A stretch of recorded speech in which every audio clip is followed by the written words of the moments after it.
to the republic with liberty and justice for all.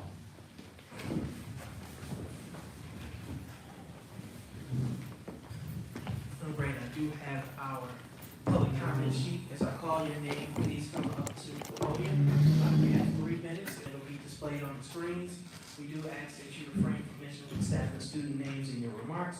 If you need translation services will be provided to you, and you will be allowed 6 minutes to allow for translation. First name on the list is Ray Vukovich.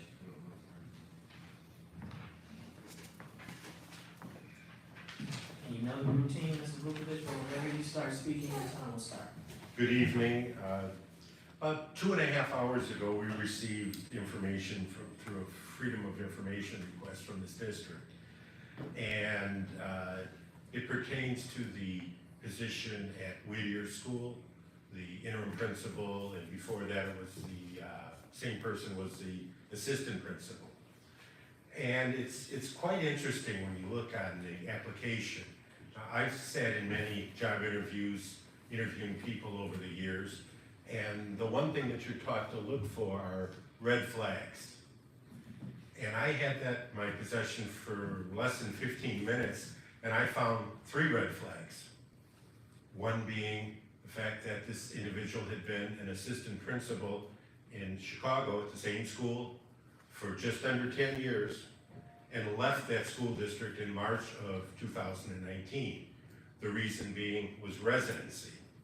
Okay, I understand that Chicago has a residency ordinance, whether it caught up to this individual or what, that's fine, but it just seems strange that they would end employment in March and not the end of the school year. But then when you go further, you look and see that she applied for the Waukegan job on June the 6th of 2019, and her one of 3 references that she listed was her former principal at Brenneman Elementary School in Chicago.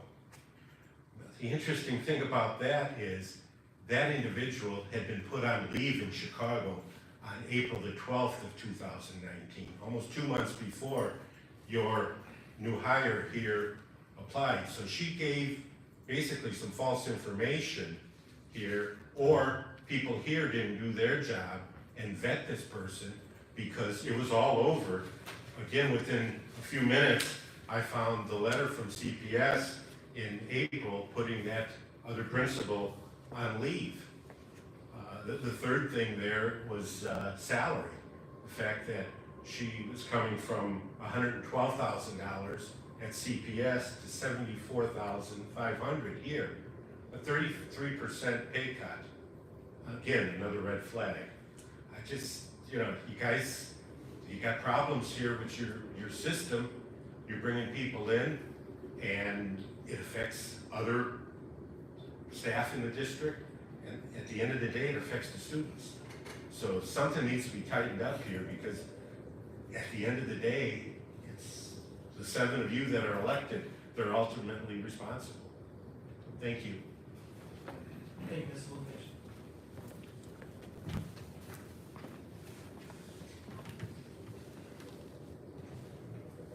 Next name on the list is Rayon Edwards.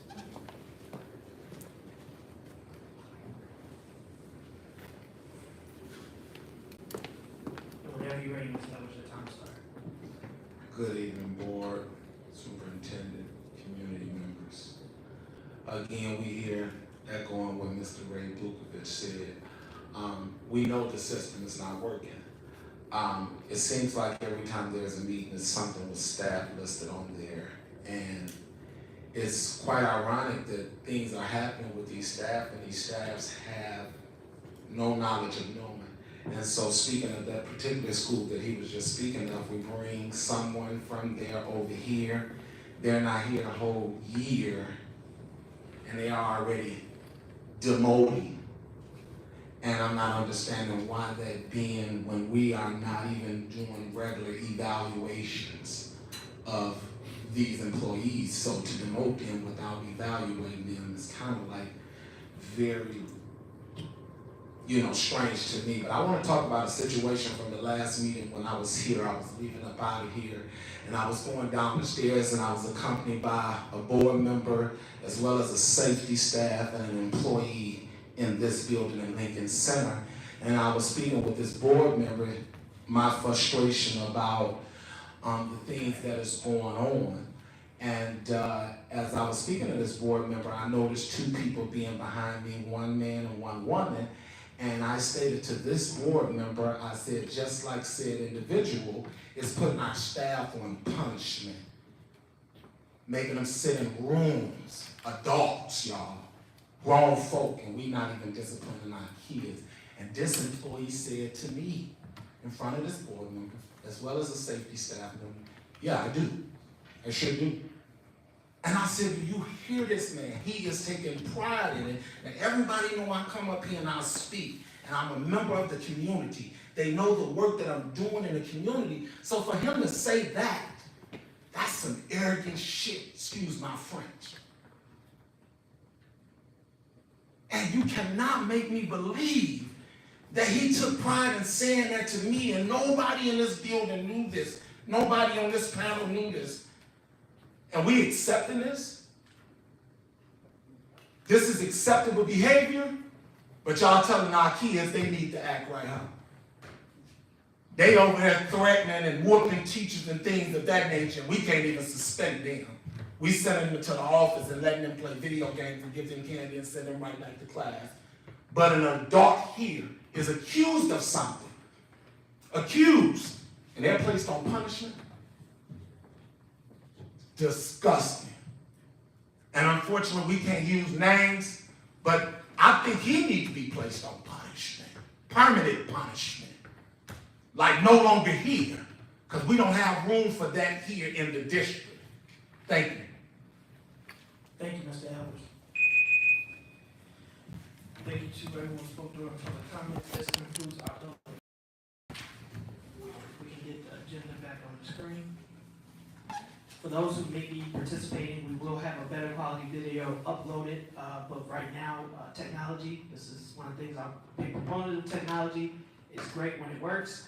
And so we wanted to make sure that we were live. Our esteemed Director of Communications is playing, recording the video, so if there is a noticeable difference in quality, that is why. But we will have a much higher quality video up at a later date with everything that happened at the meeting. So again, for those who are viewing, if you are noticing a difference in sound quality, that is why. But there will be another version of this uploaded after the meeting, as we are also recording live, and we'll upload that as soon as we can. Our next items are all listed under personnel. So our first item is 10A personnel for 3/29/22. It is recommended that the Board of Education accept the administration's recommendation to approve the appointments, reclassification, and accept the resignations and retirements as found on schedules F975, G633, and L922. Mr. Riddle, I make a motion that we approve the recommended action as read by the superintendent. I second. Motion by Mr. Riddle, second by Ms. Gonzalez. Any comments or questions on the motion? Yeah, I just think that at this time, we don't need to be making any kind of moves because the Board of Education hasn't been made privy to any plans or anything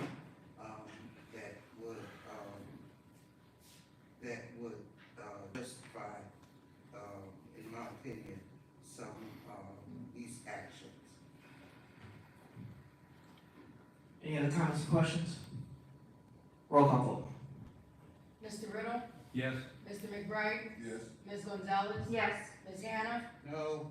Ms. Leguizamo, Yes. President Ewing. Yes, item approved, motion carries. We are now at item 10B, proposed reclassification and reassignments.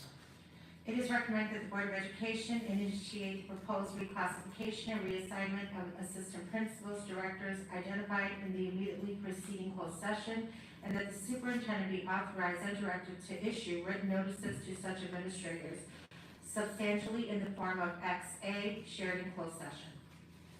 Mr. Riddle, I make a motion that we approve the recommended action as read by the superintendent. Motion by Mr. Riddle, Second. second by Ms. Gonzalez. Any comments or questions on the motion? And I would like to, not supporting this because of, the degradation of excellent, administrators and,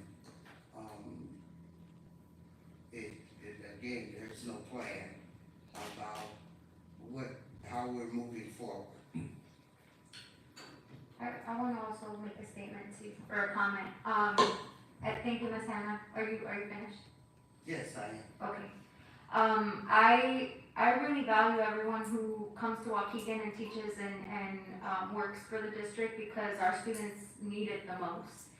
And I have been so proud to hear what I've heard from some of our leaders in the buildings about the fact that they need to build a better team, and to be honest about that. And you know, sometimes you're a good person and you have a certain skill set, but you're not the perfect fit for a specific job. So I'm really hopeful that we can find a way for people to support our students in a way that better suits their skill sets, but gets people in the right positions where we need to see more academic achievement, because that's at the end what our goal is for the district.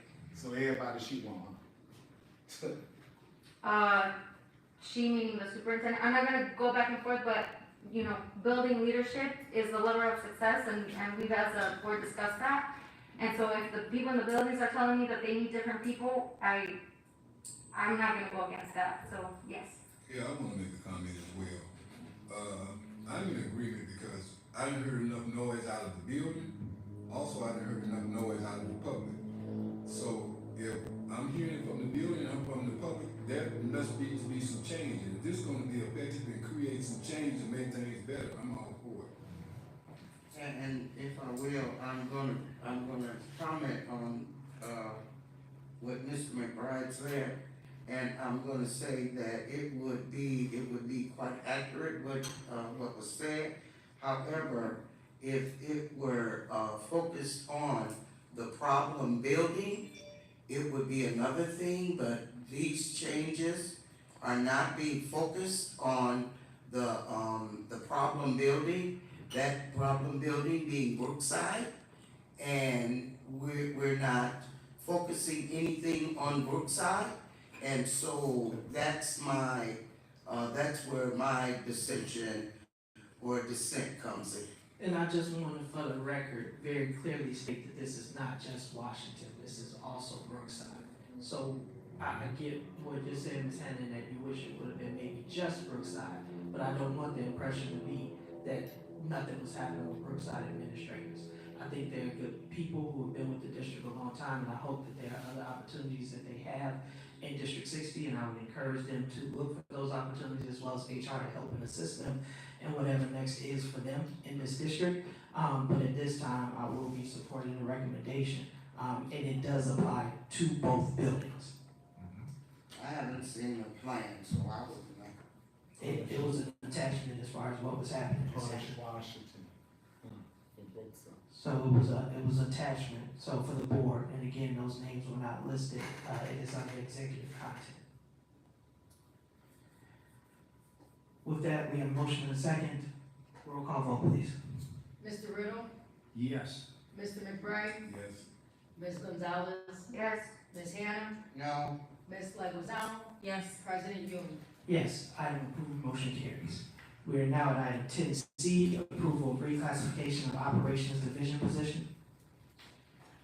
It is the recommendation of the administration that the Board of Education authorizes the superintendent to approve the reclassification of the Director of Employee Relations position to the Director of Logistics and Compliance position at an annual base salary not to exceed.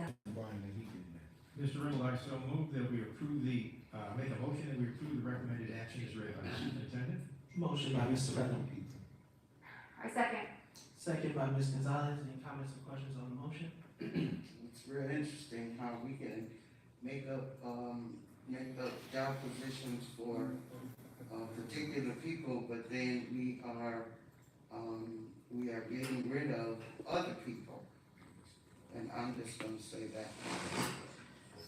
The only question that I had was for clarification, is there was a lot of conversation at the last meeting as it related to, this position. And again, it's not taking a position that was a manager or a coordinator and making it a director. It's taking one director position and turning it into another director position. Is that correct?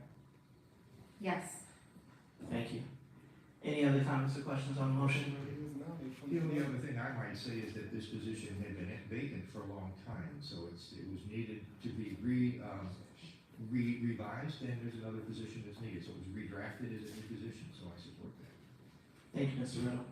Yeah, and, I think this position is really important because as Mr. Moulton had, stated previously, and what I hear again from the buildings is that we need to get, communication needs to be increased and we need to get our materials into the buildings as fast as possible. So I think that using this existing position and reclassifying, making it better under the supervision of Mr. Moulton, that we can actually improve a lot of things that people have been concerned about for a really long time. I'd say Ms. Gonzalez really hit the nail on the head, because that, it is a position that has been, there's been needs in our district that have not been met. Mr. Moulton redesigned this position, he's been asking for it for a long time. I think it's appropriate action for the board to take at this time. Please. We got a first and a second. Roll call vote, please. Mr. Riddle, Yes. Mr. McBride, Yes. Ms. Gonzalez, Yes. Ms. Hannah, Is he smiling? Mr. Leguizamo, Yes. President Ewing. Yes, item approved, motion carries. All right, we are now going back into, like a motion for the community. We will be adjourning after closed session. We have some items that we need to return to related to personnel. So thank you all for attending, but I will ask for a motion to go back into closed session under exception C1. Personnel. Motion by Ms. Gonzalez, second by Mr. McBride. Any comments or questions on the motion? Roll call vote, please. Mr. Riddle, Yes. Mr. McBride, Yes. Ms. Gonzalez, Yes. Ms. Hannah, Yes. Ms. Leguizamo. Yes. President Ewing. Yes. Item, we are now in closed session, so again, I'll give the board 10 minutes, and then if we can meet in the boardroom to complete the meeting.